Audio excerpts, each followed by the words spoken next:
Hi, my name is Michael Bean. I'm a professional acting teacher. This is your lesson from myfreeactingclass.com.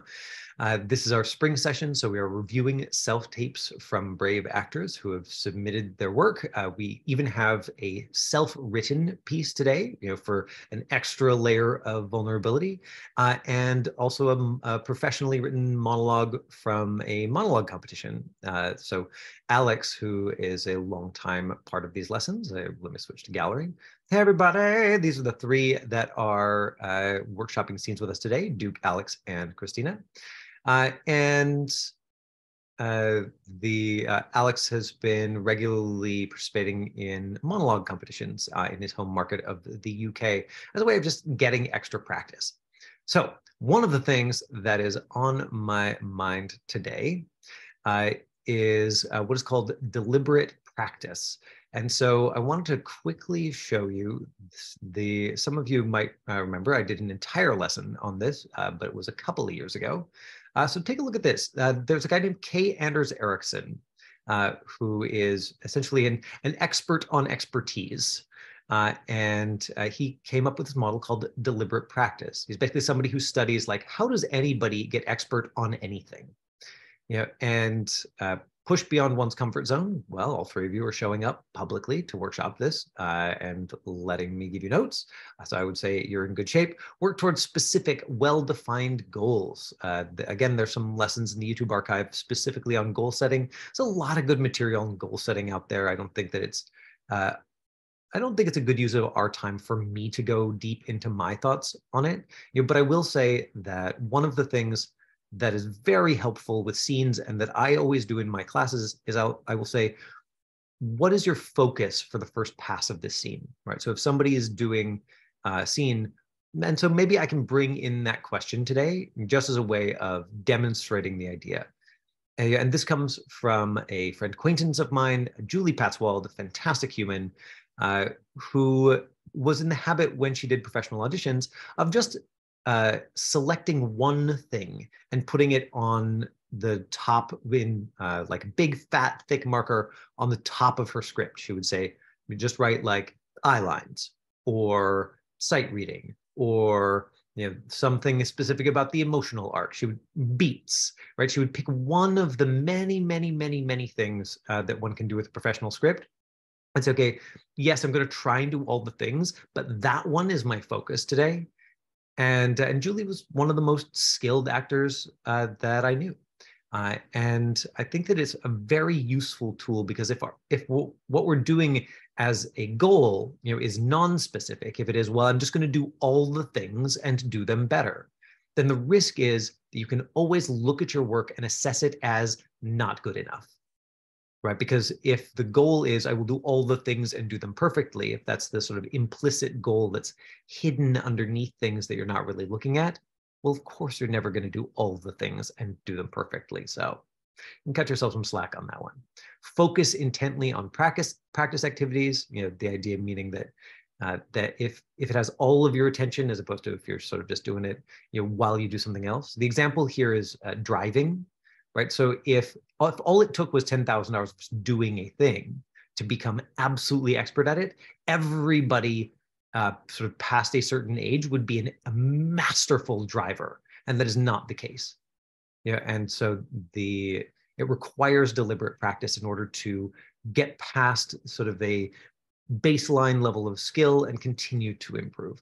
Focus intently on the practice activities. Receive and respond to high quality feedback, especially feedback in real time. There's some really interesting examples, and I haven't read all of K. Anders Ericsson's stuff, but I've read enough.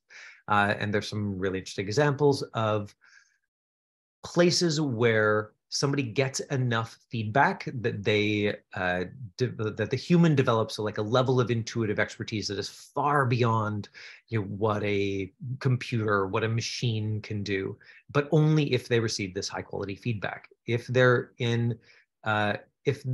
sort of doing their work and not seeing the results, not getting to find out what makes this better, what doesn't make it better, sort of what is more skilled look like here.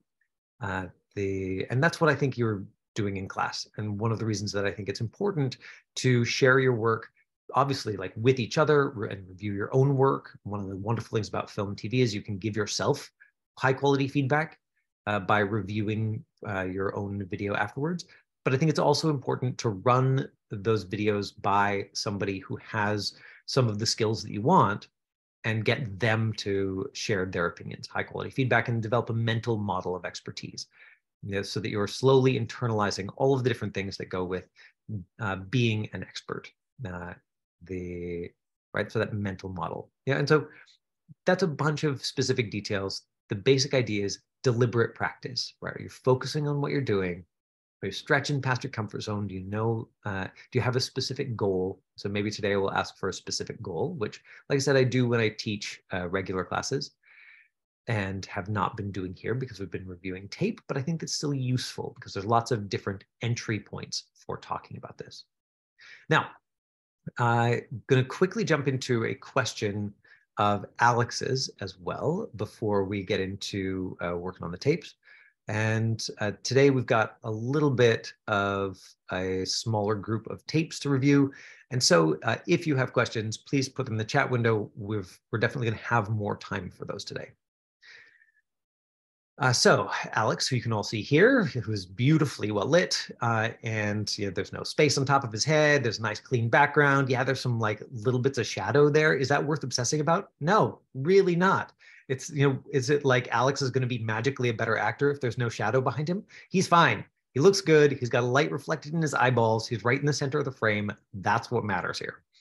But Alex was reading some of the work of a guy named Konstantin Stanislavky, and without giving you a epic history lesson, Stanislavky, at least by some reports, was the first person, at least is credited with being the guy who's like, we should use real feelings in our acting. This is a thing we should do. And everybody was like, what? No, that's crazy. And of course, like people who are actual theater historians are like, yeah, Stanislavski was, like with a lot of these things, Stanislavski was the guy who got famous for that.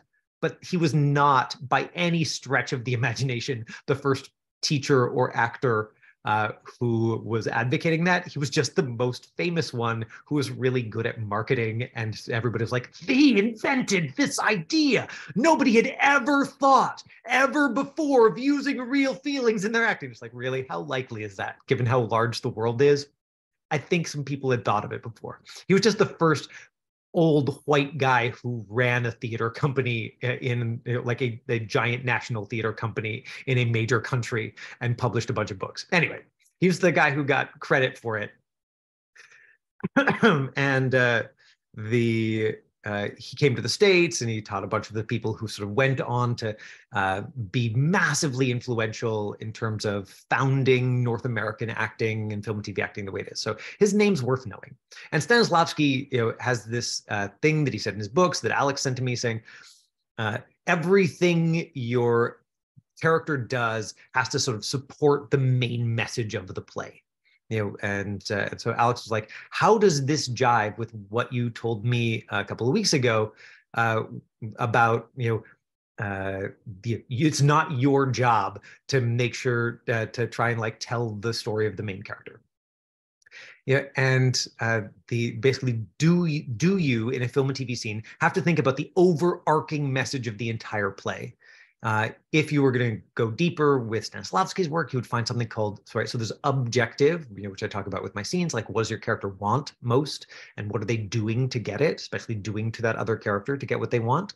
Like that is very important in a scene. So driving, essential, important. It's on my like short list of 5 questions. We'll probably end up hitting it today when we work Christina's scene at the very least, but really all 3 scenes, objective is going to be important. If you were going to go deep in that work, you would find what's called super objective, right? So what is the objective for the whole play or for the whole movie, of which this one objective with this person right now where I'm talking to Duke is just a small part of my massive objective? Or what is my super objective? What is my objective for my life? Like my objective for my life is to be so powerful that no one can ever hurt me again. And so my scene with Duke where I'm trying to dominate him is one small part of supporting my life objective, which is to be so powerful no one can ever hurt me again. And I've chosen that because it supports the story or, and lights me up, let's say. Right? So is it worth thinking about super objective? Sure, absolutely. If you've got the stuff for the scene locked down, might it add just like a little hair of something extra to think about the arc of the entire movie? Sure. But that's an important caveat. And so in the scene that you and I were workshopping, Alex, your scene was about flirting with the guy and making connection with him. This whole story, the massive arc of the story, might have been like him being a liar, but I don't think that's accurate. I don't think that's what the whole story is about, and that's certainly not even what that character's arc is about. Right? If we looked at the whole arc of the female lead in that movie, Alex, for anybody who didn't watch it, chose to do the like female part of a scene in a romantic movie because he was like, I like this character, it's interesting to me. But like the romantic lead in that movie, the arc of her whole character isn't determine whether or not Will is a liar. Right, that's not sort of what she's doing in the entire play. And even in that scene, well, she may be testing him to see if he's a liar. And that may be true, right, for that character. Like, I'm going to test him to see if he's a liar.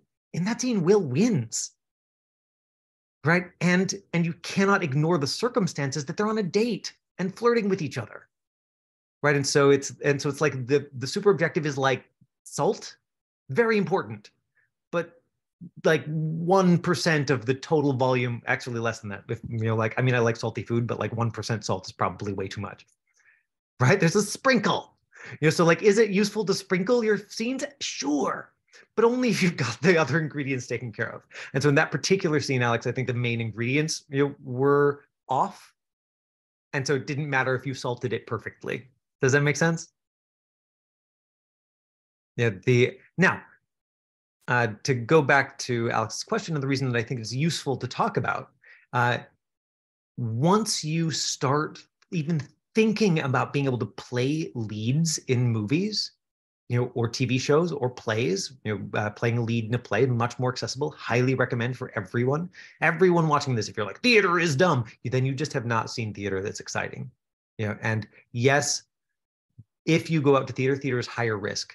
It's harder to pull off in a way that is like really emotionally alive and interesting. But if you see 10 plays, one of them, and if you're lucky, 3 or 4 of them, will really grab you and move you. You just have to be willing to go see the 5 or the 6 that are kind of meh, and know that that's just part of watching an art form, that is that requires more risk.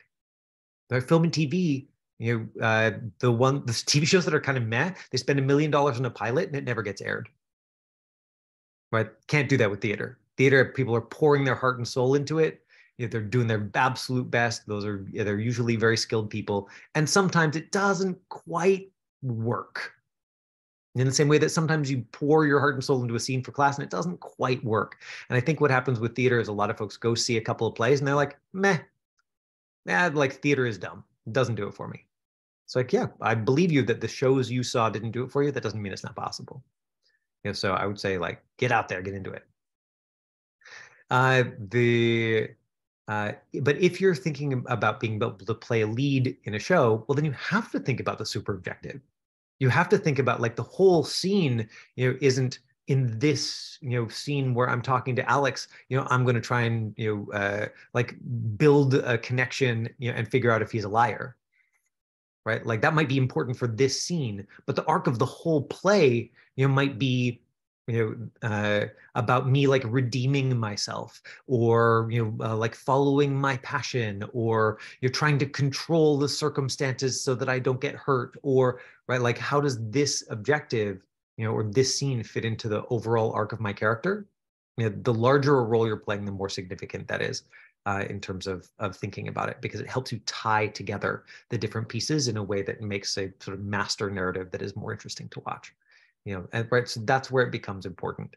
Not super relevant for any individual scene in any individual class we do, but really worth thinking about if you're setting yourself up for leads. Duke asked, I've been in a lot of plays. I'm struggling with self-tapes. What can I do in coming from theater?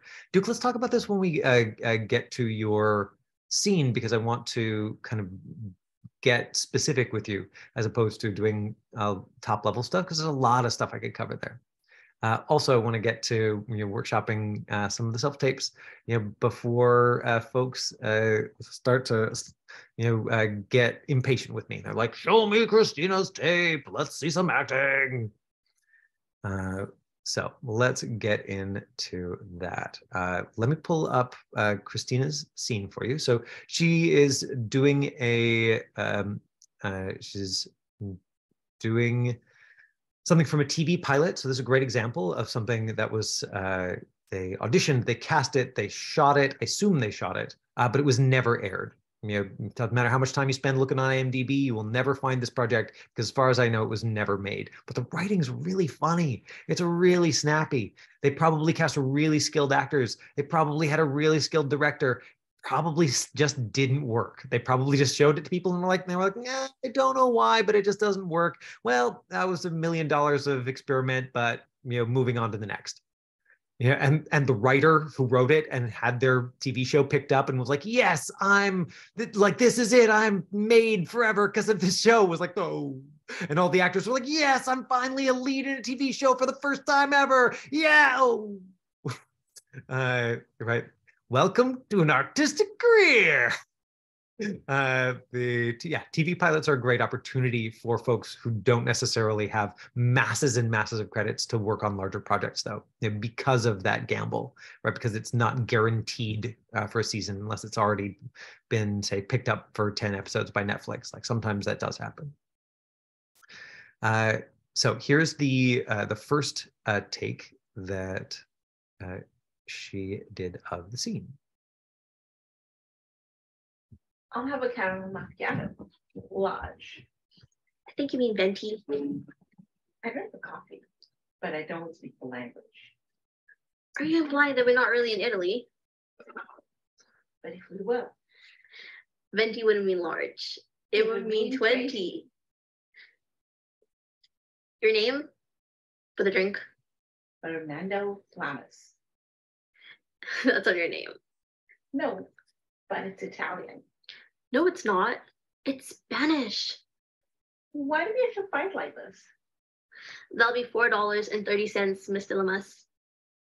Looks like Malaya short. I'll get you back next time. Okay, so let's take a look at this. It's she's talking like a real person. So like believability, is working for me here. She's got a strong feeling or opinion about him. I remember that's one of the 5 questions. Right. It's clear that like this guy that she's talking to is delighting, interesting. That she's into him. It looks good. There's a neutral background. Again, a little bit of shadow, not an issue because we've got a light in her eyeballs, and that's what matters. So we got the eye light. There's no big space over her head. The camera is horizontal, so it's seeing things sideways. All of these important, useful. She's got the technical stuff set up. Her eye line is close to camera. So much good stuff happening here.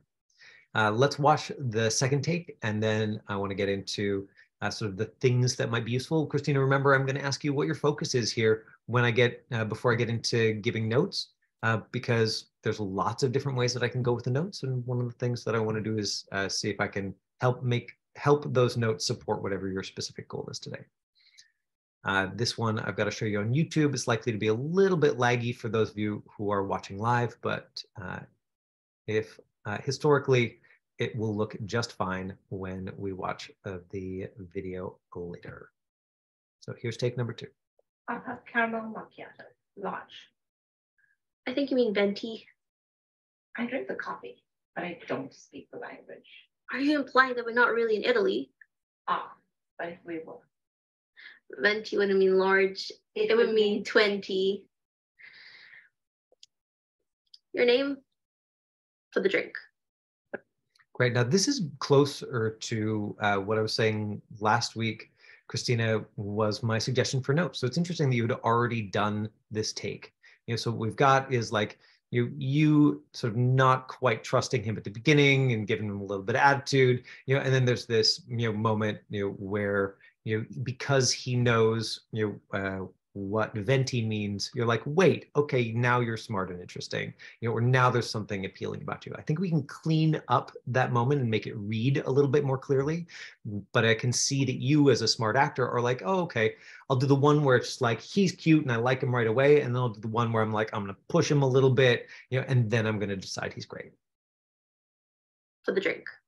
That was a good, nice moment, by the way. Come back and talk about it later, but that I think very supported by the writing, this moment of like, hey, like, who are you? I mean, like, that's my job. I'm just asking because the subtlety of that's really fun.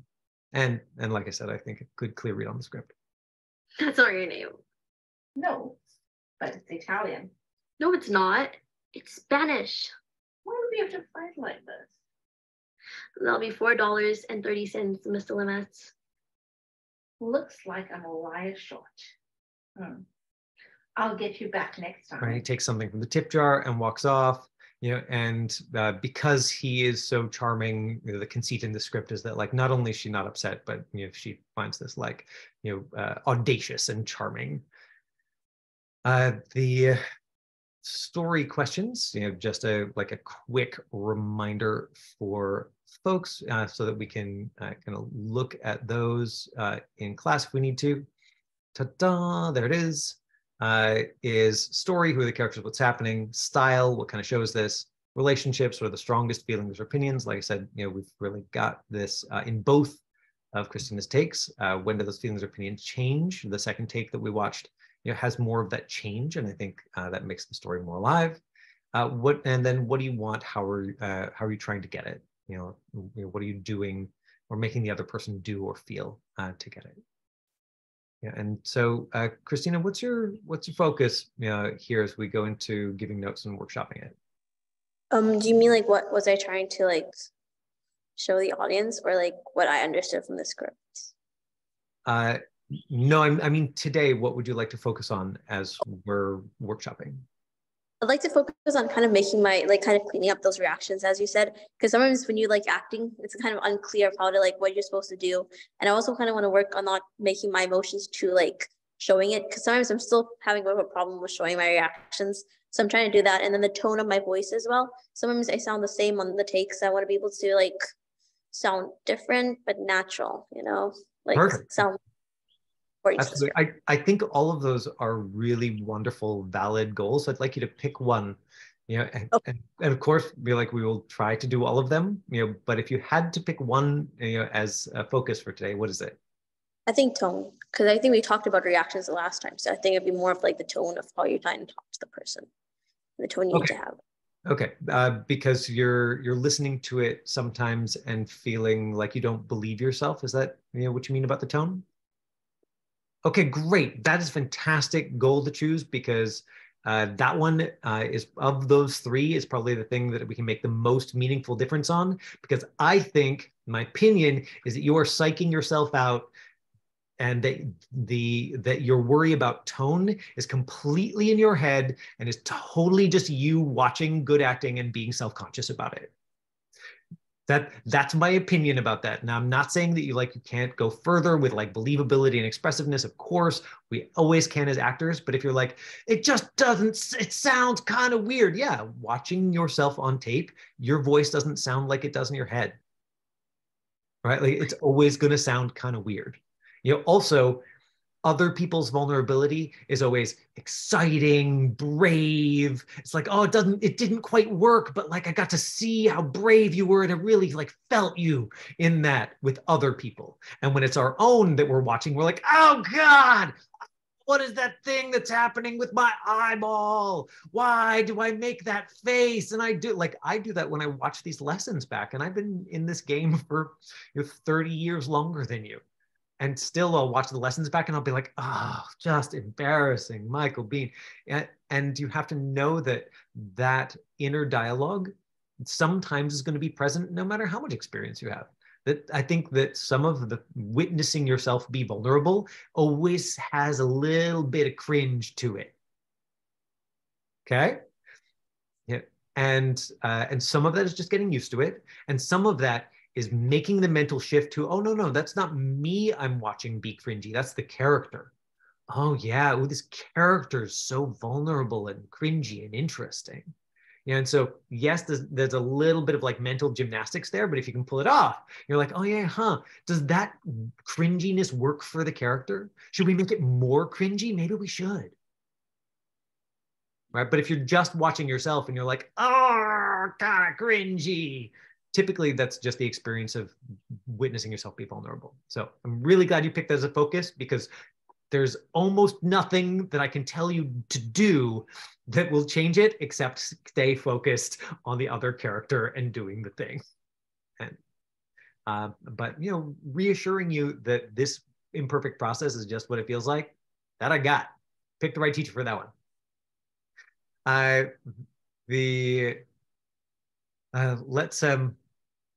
Let's jump into workshopping the scene. Yeah, and so one of the things that I think is going to be really helpful is if you give us the moment before in the coffee shop. Does it make sense?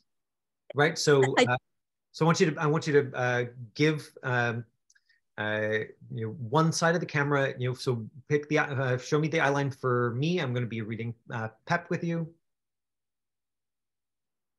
Okay, great. And then and then turn physically to your left.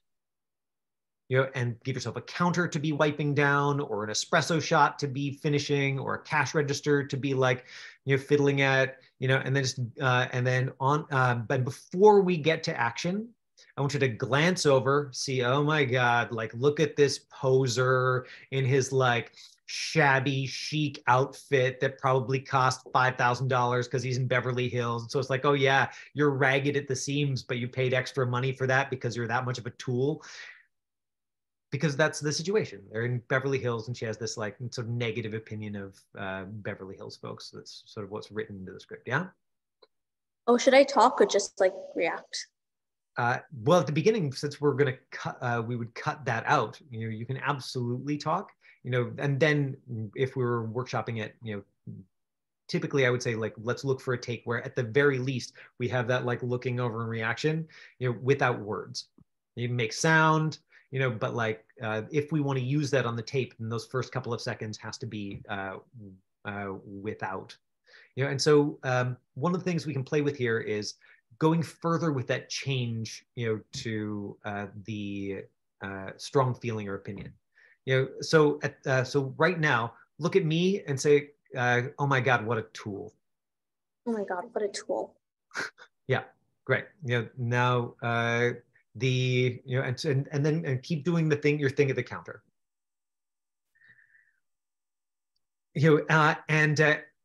And this thing about like, I think you mean venti. So what we've got here, is your character being kind of smarter than everyone she's used to talking to. So this, so it would be inappropriate, I think, to approach this with scorn, or to be like, she's got attitude, she is a punk, she's a goth. I don't see that, supported by the script at all. I just think that you think you're smarter than everyone else. So he's like, yeah, I'm gonna, ask for the thing, and you're like, I'm gonna mess with you because you're dumb. Okay, got it. Okay, and then in this, you're gonna realize he's as smart as you are, and have to just adapt to that and backpedal. Okay. Right. So the scene's going to turn from like you messing with me for your own amusement to you trying to fence with me in interesting ways. Start with your action. There you go. You're in the coffee shop. Look at me.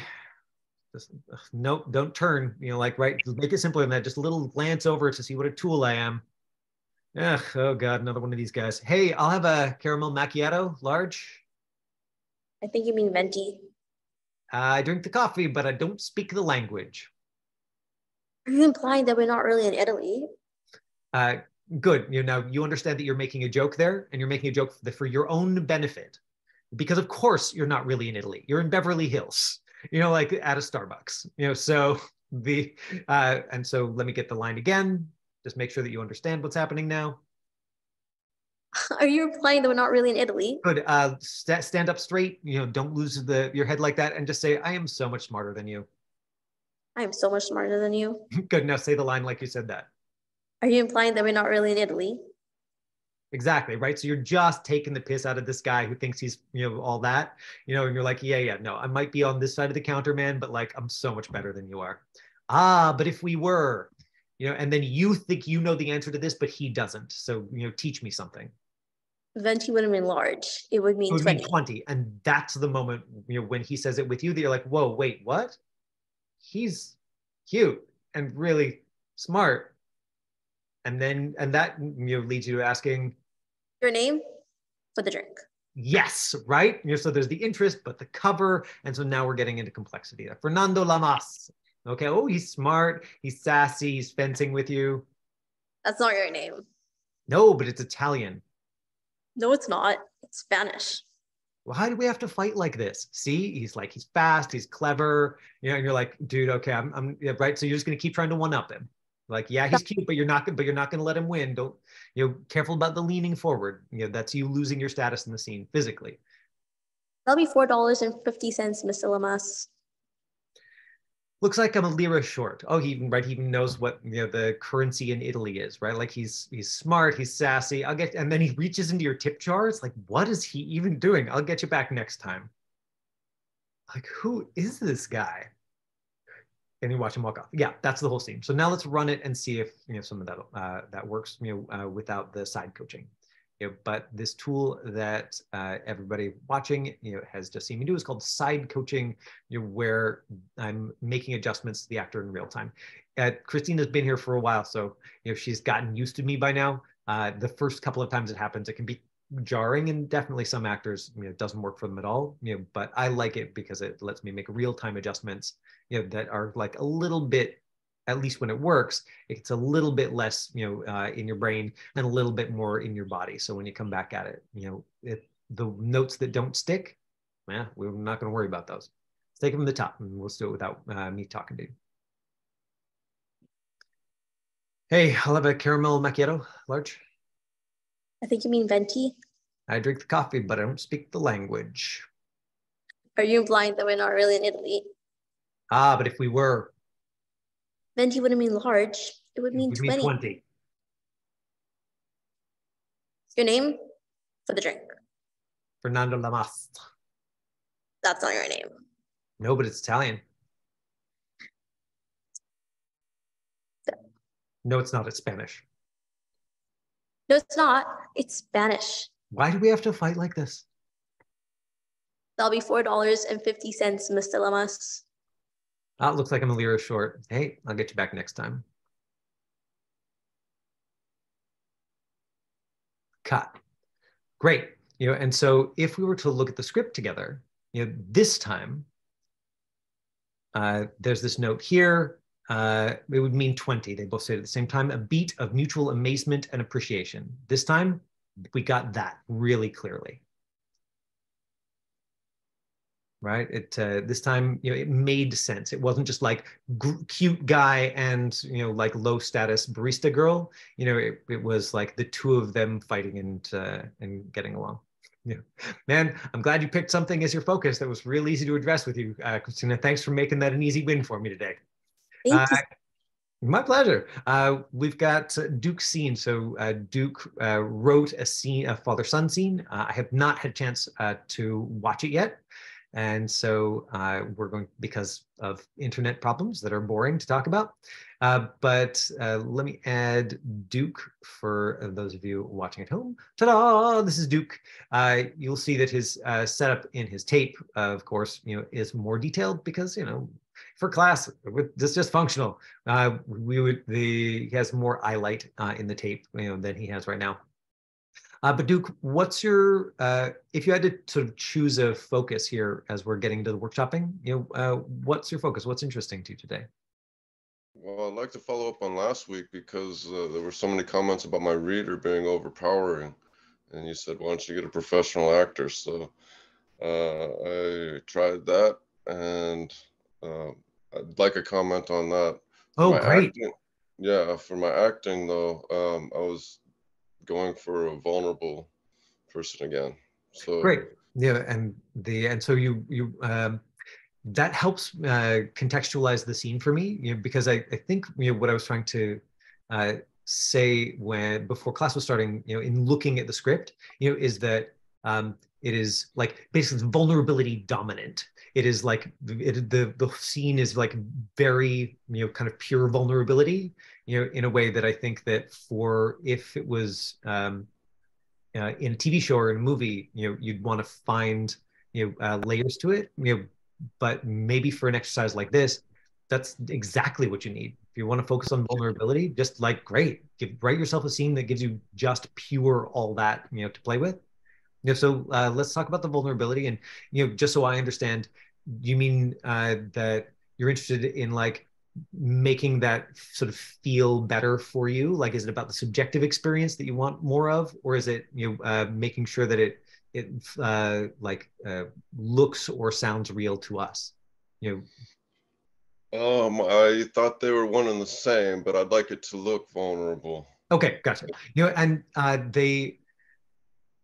I wish they were one and the same, but really in film and TV acting, I mean, if you think about finished product, whether that's booking a job, having an audition, being on a TV show or a movie, if it feels false but looks and sounds completely real, you can get a job. If it feels totally real to you but looks and sounds false, you can't. Right. And don't get me wrong, I absolutely want congruity, for you and for myself as an actor. Like it definitely the subjective experience when it feels easy and real and looks good is better. But we're still in a presentation-based medium. And and it's okay for those things to be different. In the same way that in class I keep saying, sometimes it's going to feel really uncertain and weird, and that's what good acting feels like.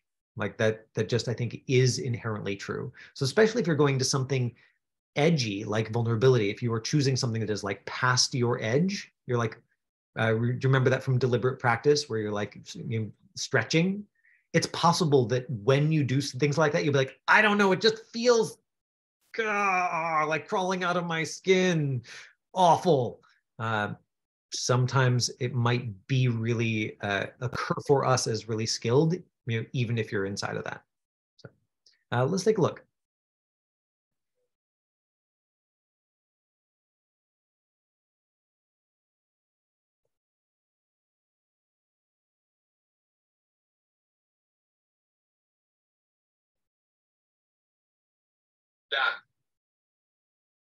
Dad.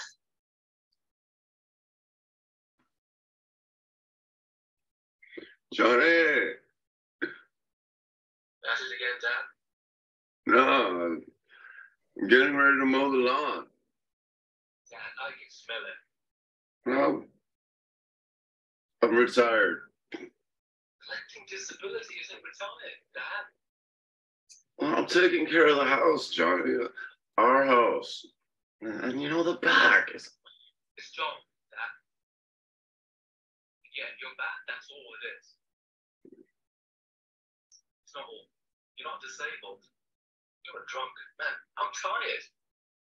If you're tired, take naps like me. Get up, Dad. I'm tired of you. What? Look, I've thought about this a long time. I can't do this. No, come on. Come on. No. I'm done. Richie, I give up on you. Lose contact, yeah? I've changed my number. You don't know where I live. Done. Okay?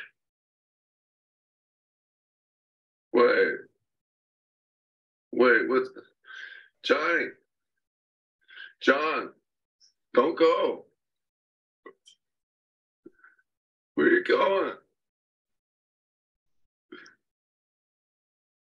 I need you.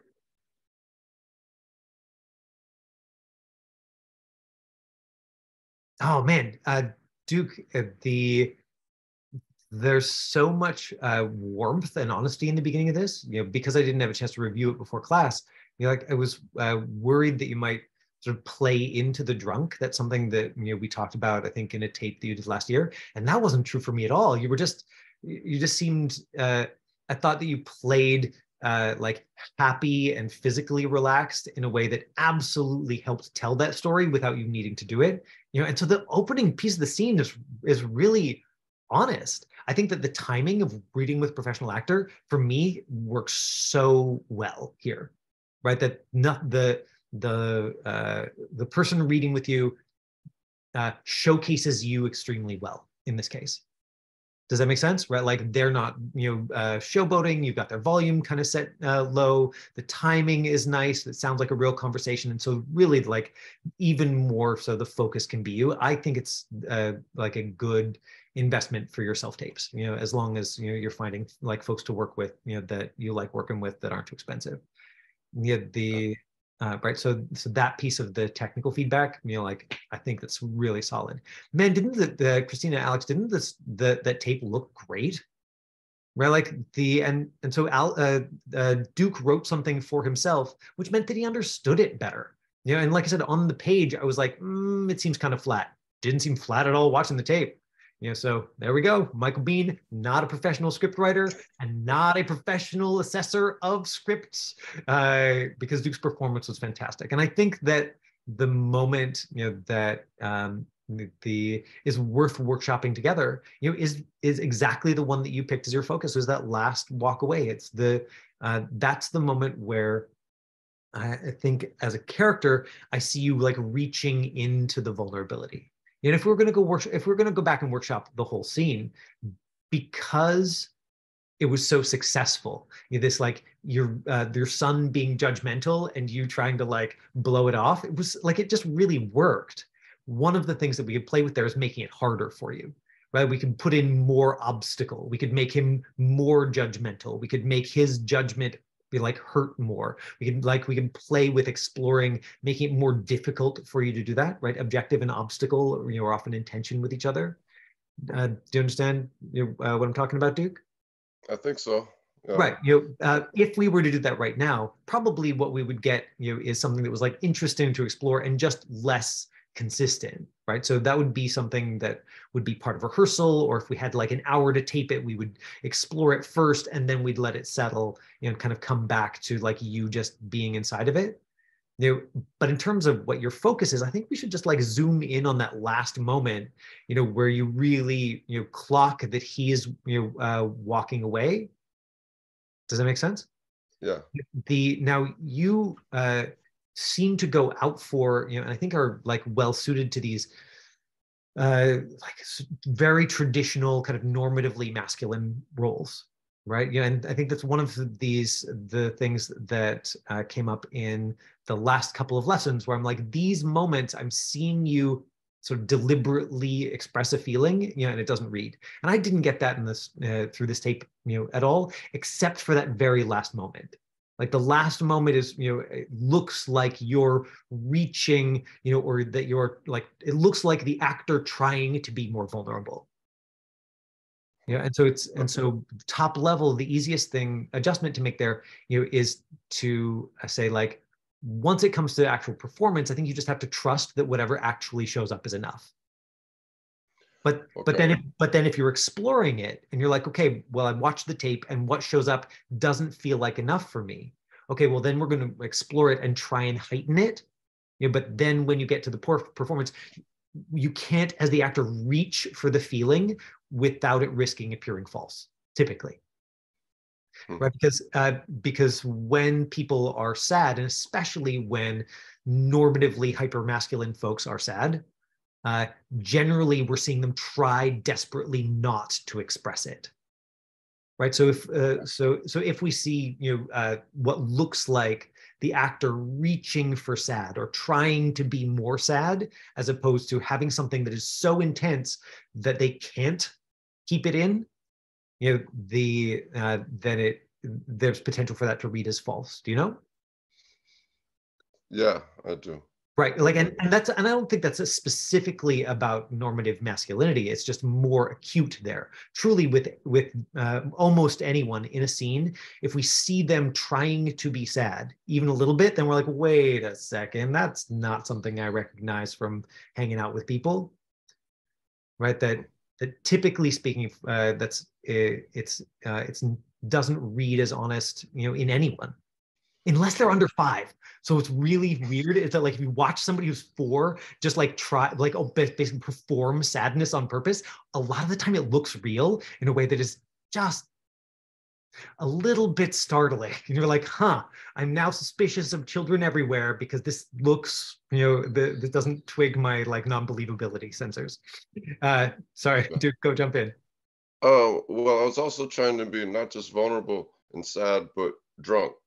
So, yeah, I think that in the early part of the scene, because like, we just didn't catch you like playing drunk on purpose. What does that mean for you that he is drunk at the end? Like, what are you hoping that will read for us? Like, if you've ever seen a drunk person just break down, especially a masculine man, they almost, tears come from their eyes. It's very uncharacteristic at some points. Yeah. Okay, and I've seen that, and I've experienced that, seeing that in others. Totally. So this is a perfect example of, like, you watch the tape and you're like, oh, I want it to be more. And so great. Like, you explore it and see how high you can crank it up. But then when it comes to performance, you can't lean into it on purpose.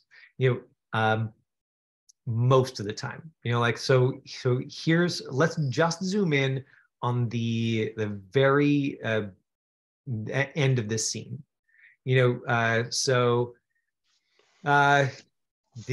lose contact. Yeah, I changed my number. You don't know where I live. Okay. And so just these last lines of what? Now wait. Where are you going? Yeah. And so and so we can address that by making it internal. Right. I think that one of the things that that you tried in this the take that we watched, that's sort of at odds with what you want with the scene, which is the collapse, like the inward collapse that definitely does happen, with folks, particularly when they're drunk.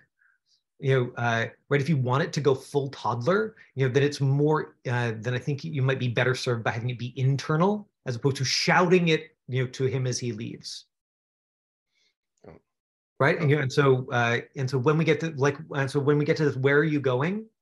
What I would love is 3 where are you goings. One that's after him, one that's weaker, that's after him, one that's like he's gone, and then fall apart here. Just private moment, nobody's watching, just you. Does that make sense? Yes. So let's try, and that's just exploring it. Like, we could always cut out those two extra where are you goings later if they don't work, but let's just try it for right now. Where do you want me to take it from for my first line? Just you don't know where I live, I'm done. Okay. Okay, great. Stand by. And I changed my number. You don't know where I live. Okay, done. Okay. Wait, where are you going? Where are you going? Good. Where... And don't reach for the feeling. Just let it be really simple. Just lower the volume. I need you. Great. Okay, so that's our foundation. And so it's what? Now wait. And then you call after him. You call his name Johnny, then you realize you've said it wrong. You say, like the name that he wants, right? So escalate in volume on those things, right? Let the aggression take you into the softness that comes after. Okay. Especially don't try and make your voice crackly on purpose. Like the hard no on that one. On that third, where are you going? Just like real soft, real simple. And then I want you to just take some deep breaths and make sound, whatever sound comes out of you before we get to the I need you, which can be very, very, very quiet, and the camera will still pick it up. right? You know, as though you're just realizing this for the first time for yourself. It's a revelation as opposed to you're communicating to him. Let's play with that. You so stand by. You know, stay on the eye line for John. I changed my number. You don't where I live. Done. Okay. He starts walking off. What? Wait. Where you going? Johnny? John. Where you going? Where you going? Good. Drop your eyes to your lap. Take a deep breath. Make sound. Just go, ah. Just open up, make sound. Just go, ah. I need you. Good. And even quieter, like just say it to your lap, like you're just noticing this.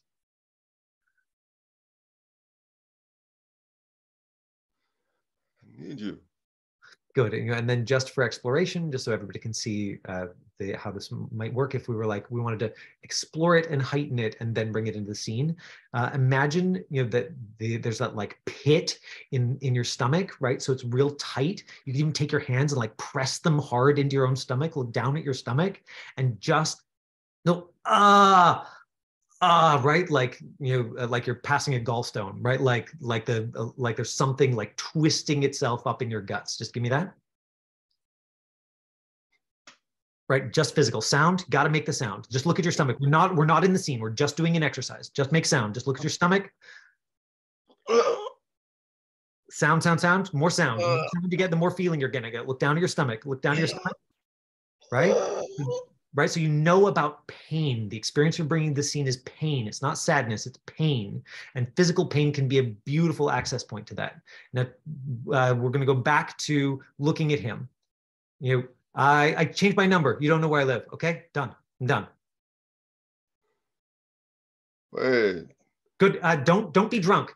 Call after him. Just say, what? No, wait. Don't go. Johnny. John, where you going? And the twisting in your stomach gets stronger. Where you going? Where you going?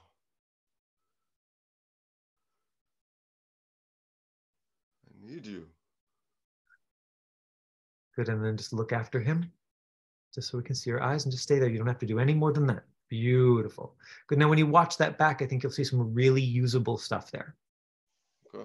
Right. So especially, maybe the discovery there, you know, is that you were exploring sadness, you know, and that was hard to get yourself into, but you actually understand pain really well, you know, and so physical pain, you know, emotional pain, you know, that in this case, the exercise of physical pain, you know, maybe gave us a little bit more of this that was sort of like honest that we could play with there.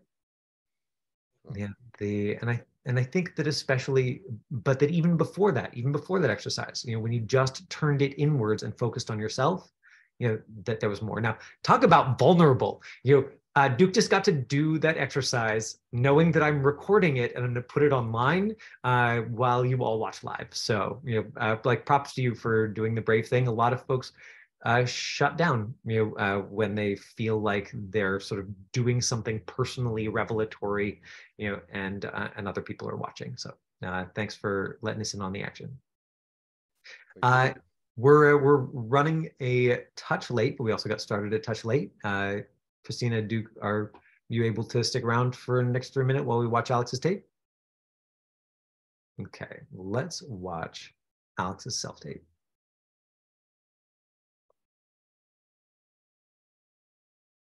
Oh, and first done. Alex, when I'm talking about this particular scene, what's your focus? Like, what's your focus for today? It's a lot of different things. I really want to work on images, seeing images, and also transmitting those images to the audience. So basically, you guys to see what I'm seeing. Great. Let's take a look at it. Sorry, yes. I'm ready. I sold her a ticket that night. I only recognized her because we played Foursquare together once. I didn't know her last name until I saw the article. It said that she was a sophomore and she was from Juliet. She had a younger sister in high school named Caroline. Her picture was black and white, and it was right under the IDE in suicide. It didn't look like a school photo, but more like a candid shot. Don't know why I remember everything about that article.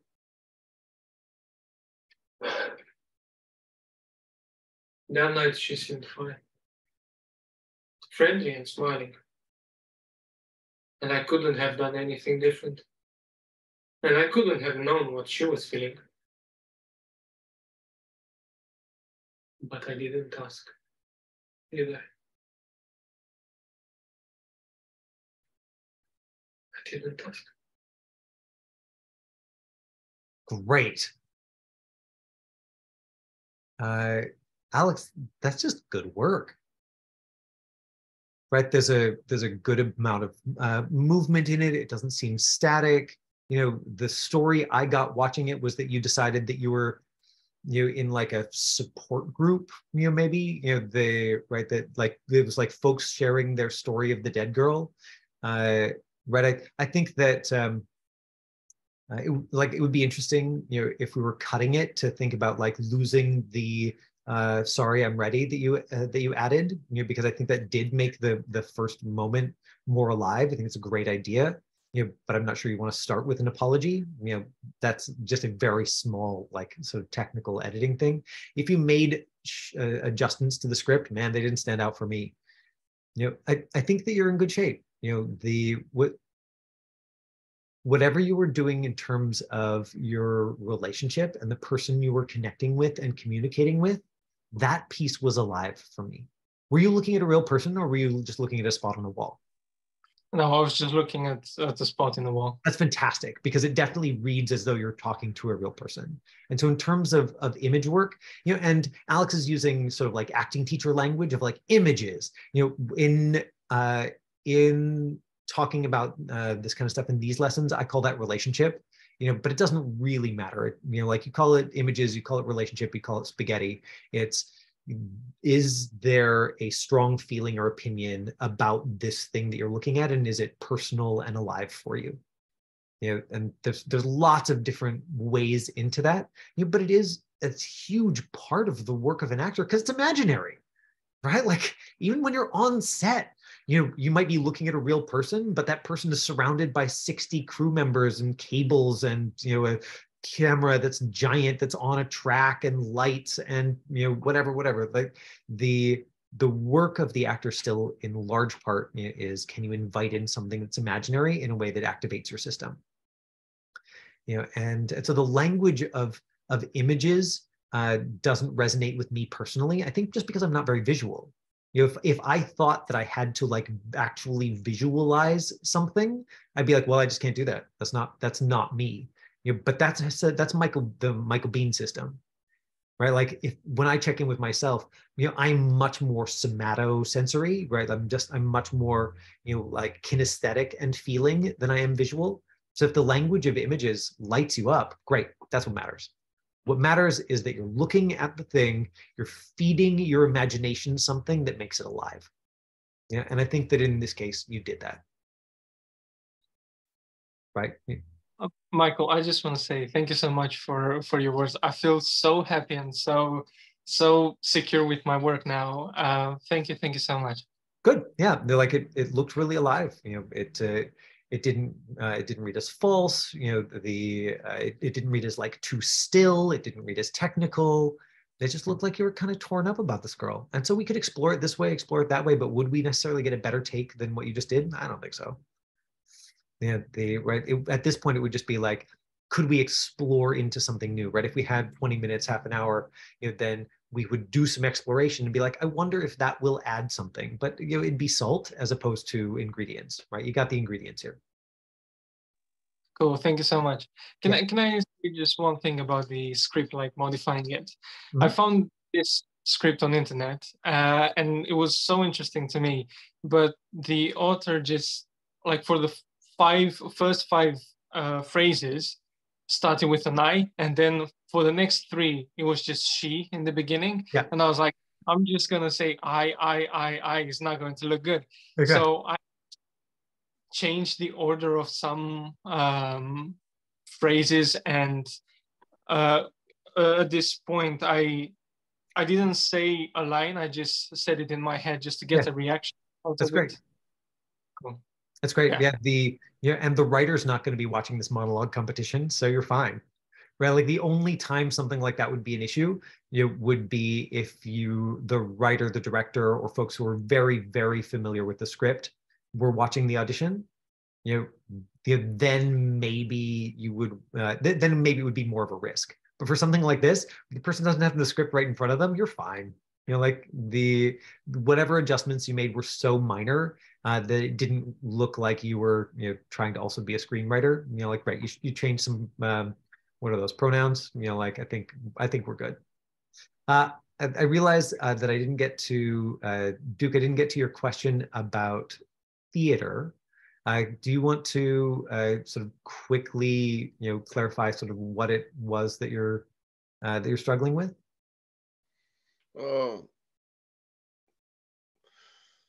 No, not at this point. Okay, not after doing good work in detail. class. Like, take the win, Duke. Well, I mean, going from theater to film was fine when I had in-person auditions, and now that I have to focus on lights and reader and sound and do all of this, it's just, it's almost, I can't do all my proper acting. I would say I can't act like I used to. And that's been the hardest part about self-tapes, and that's why I came to you. interesting. I mean, because in like a couple of years ago, there were times where we didn't even do a self-tape. We just sort of did a read, here live. Your work is coming across much, much more skilled than it was 2 years ago. And so this might be one of those cases where the subjective experience is different, that you just like being in the room with people better. But I actually think that this having to deal with all of this technical stuff has actually really helped you give more believable performances. Okay. Right. So this might be one of those things that falls into like the subjective experience. You'd rather be in the room with people. Great. Well, you'll actually have that experience once you get on set. But in terms of, but my guess is that even if you were to go into the audition room now, the quality of your auditions is going to be substantially better for film and TV, because now you know so much more about how to adjust it, partly just from having to obsessively watch your own tapes over and over and over again to try and solve these annoying technical issues. But that you've gathered a lot of information, a lot of feedback, and you're putting it to good work. And then for anybody else who's watching top level with going from theater to film, what I typically say to people is, and I think it really holds true, is hang on a second, is that if you're going from theater to film, then you already have the skills that you need. You just have to remember that you are performing in a tiny, tiny, tiny box, right? That if you imagine a stage that is like the size of a medium-sized closet, and you are pitching your voice for that, and you're performing for an audience that's that far away, that's what film and TV is. Camera zoomed right in your nose. They're standing right in front of the audience. The audience, even if the reader is way on the other side of the room, or even 6-8 feet away, the camera is zoomed up and is seeing you from this close to you. And so if you're performing for somebody who's here, that's what film and TV looks like. That's not rocket science. If you've done theater, you're used to adjusting to different size stages. There's just a level of imagination here that you have to hold on to. You're like, I have to be able to do the acting and remember that I'm performing for somebody that close to me. So that's part of what's going on. Christine, I've got it in a group shot now, so it's really fun watching you do this and read the notes on your phone. Okay, takeaway from class, and then let's wrap. Christina, would you, since you did your scene first, would you? Oh, we lost you. Would you jump in first? What's a takeaway for you from class today? What really stood out for me was that, like, to not judge yourself too harshly, to kind of just let the emotions flow. And sometimes a scene that you do doesn't look as bad. You just have to like learn to just accept the character, because at the end of the day, you're looking at the character. You're not looking at yourself acting. It's about how did the character like do this, like kind of like, I don't know what the word is, but show the scene that you're watching. So I learned that to kind of look at your character more than yourself. Duke, takeaway from class today. That I was locked into the emotion of sadness, but I shouldn't lock myself in. Sadness can be changed to pain, can be changed to something else, and possibly be better for myself. Mm-hmm. The idea of like, when you mentioned pain, I was like, yeah, it could be pain. And I think that I don't think that it's just sort of verbal sophistry to say that sadness is is sort of what we call the expression of emotional pain. But that's sadness is the reaction to it, but pain is the actual thing.